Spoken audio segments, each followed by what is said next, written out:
नमस्कार, सत्यहिंदी.com में आपका स्वागत है। एक नजर अब तक की सुर्खियों पर। रूसी विदेश मंत्री सर्गेई लावरोव ने शुक्रवार को दिल्ली में भारत के विदेश मंत्री एस जयशंकर से मुलाकात की। ये मुलाकात ऐसे वक्त में हुई है जब रूस और यूक्रेन के बीच जंग जारी है और रूस पर दुनिया के तमाम मुल्कों ने कड़े आर्थिक प्रतिबंध लगा दिए हैं।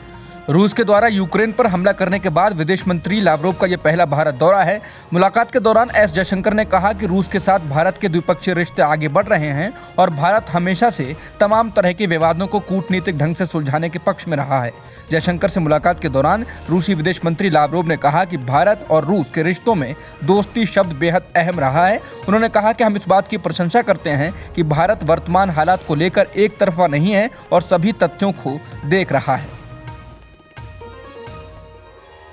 रूस के विदेश मंत्री सर्गेई लावरोव ने भारत के विदेश मंत्री एस जयशंकर से मुलाकात के बाद कहा कि भारत और रूस के संबंधों पर दबाव का कोई असर नहीं होगा।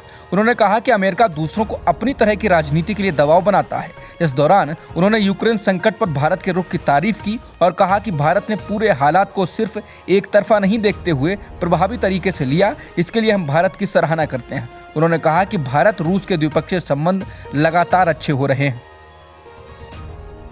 भारत दौरे पर आए रूस के विदेश मंत्री सर्गेई लावरोव ने कहा कि हम भारत को किसी भी सामान की आपूर्ति करने के लिए तैयार रहेंगे जो वो हमसे खरीदना चाहते हैं।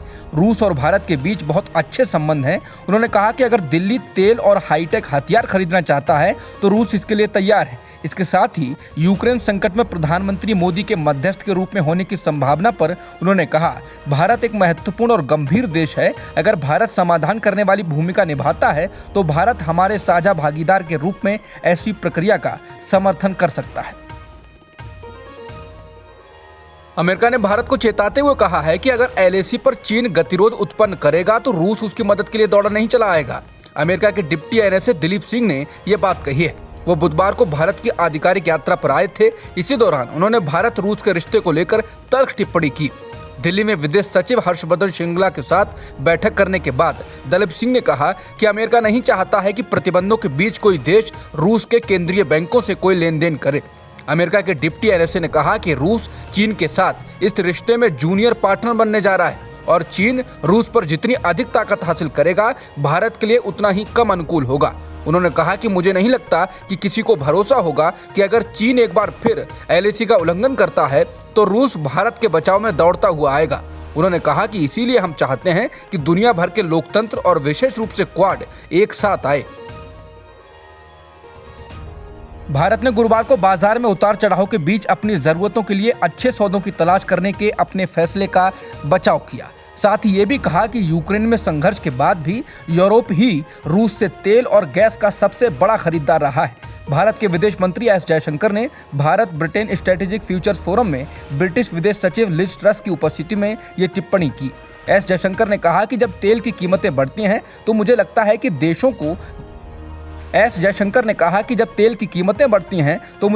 कि देशों का बाजार में जाना और ये देखना स्वाभाविक है कि उनके लोगों के लिए क्या अच्छे सौदे हैं। उन्होंने कहा कि अगर हम वास्तव में देखें कि रूसी तेल और गैस के बड़े खरीदार कौन हैं तो उस सूची में शीर्ष 10 में भारत नहीं होगा। उन्होंने ये भी कहा कि भारत तो अपना अधिकतर तेल मिडिल ईस्ट से लेता है और बाकी अमेरिका से, लेकिन रूस से तो 1% से भी कम आयात करता है। रूस से तो सबसे अधिक यूरोप के देश ही लेते हैं। उन्होंने कहा कि मैंने एक रिपोर्ट देखी है जिसमें बताया गया है कि यूरोप ने मार्च महीने में पिछले महीने से रूस से 15% अधिक तेल और गैस आयात की। ब्रिटेन की विदेश सचिव लिज ट्रस भारत यात्रा पर आई हुई हैं। इस दौरान उन्होंने भारत के विदेश मंत्री एस जयशंकर से मुलाकात की।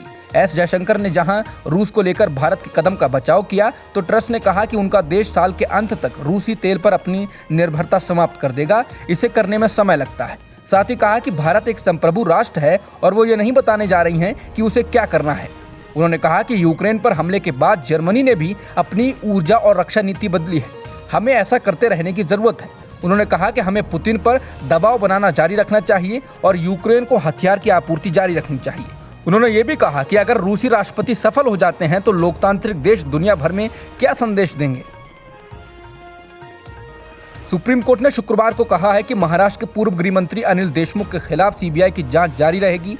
महाराष्ट्र के उद्धव ठाकरे सरकार ने सुप्रीम कोर्ट में याचिका दायर कर मांग की थी कि इस मामले में अदालत की निगरानी में जांच हो, लेकिन सुप्रीम कोर्ट ने कहा कि वो इस मामले को छुएगा तक नहीं।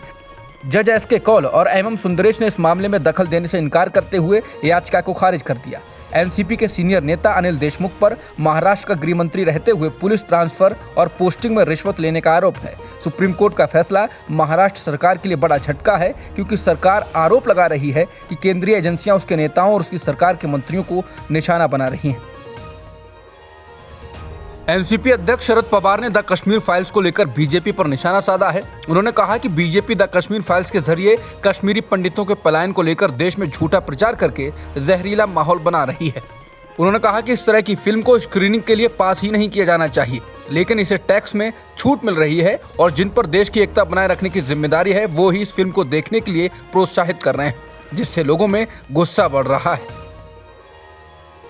महंगाई की चौतरफा पड़ रही मार के बीच कमर्शियल एलपीजी सिलेंडर भी महंगा हो गया है। बढ़ी हुई कीमत 1 अप्रैल से लागू हो गई है। बढ़ोतरी के बाद राष्ट्रीय राजधानी में 19 किलो वाले एलपीजी कमर्शियल सिलेंडर की कीमत 2,253 रुपए हो गई, जबकि घरेलू उपयोग में काम आने वाले 14.2 किलो वाले एलपीजी सिलेंडर की कीमत 949.50 रुपए है।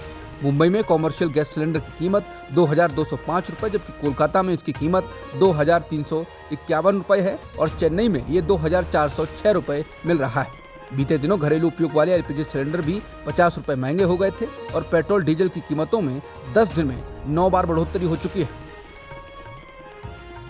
पंजाब के मुख्यमंत्री बनने के बाद से ही भगवंत मान लगातार एक के बाद एक काम को लेकर चर्चा में हैं। अब उन्होंने चंडीगढ़ को पंजाब के साथ लाने का प्रस्ताव विधानसभा में रखा है। प्रस्ताव में उन्होंने कहा कि केंद्र सरकार चंडीगढ़ को पंजाब को सौंप दे। यह प्रस्ताव केंद्रीय सेवा नियमों के तहत लाने के फैसले के खिलाफ है।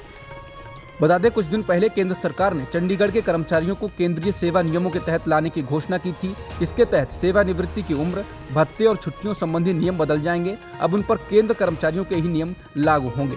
जिसके बाद सीएम भगवंत मान ने ट्वीट कर नाराजगी जताई और कहा था कि केंद्र सरकार चंडीगढ़ प्रशासन में दूसरे राज्यों और सेवाओं के अधिकारियों और कर्मचारियों की नियुक्ति कर रही है। उन्होंने इसको पंजाब पुनर्गठन अधिनियम 1966 की भावना का उल्लंघन बताते हुए कहा था कि पंजाब इसके लिए मजबूती से लड़ेगा। भारतीय जनता युवा मोर्चा से कथित तौर पर जुड़े करीब 200 कार्यकर्ताओं के द्वारा दिल्ली के मुख्यमंत्री अरविंद केजरीवाल के आवास के बाहर पुलिस बैरिकेड्स तोड़ने और मुख्य द्वार को तोड़फोड़ करने के 2 दिन बाद दिल्ली हाईकोर्ट ने इस मामले में पुलिस से कहा है कि वो अब तक की गई जांच पर 2 सप्ताह के भीतर एक स्टेटस रिपोर्ट दाखिल करे।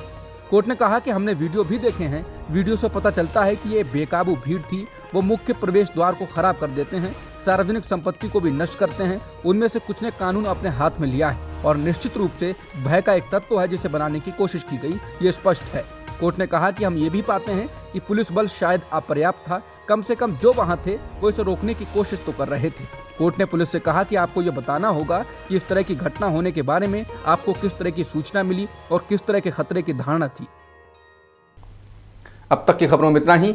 बाकी खबरों के लिए बने रहिए सत्यहिंदी.com के साथ। सत्य हिंदी का ऐप डाउनलोड करें गूगल प्ले स्टोर पर।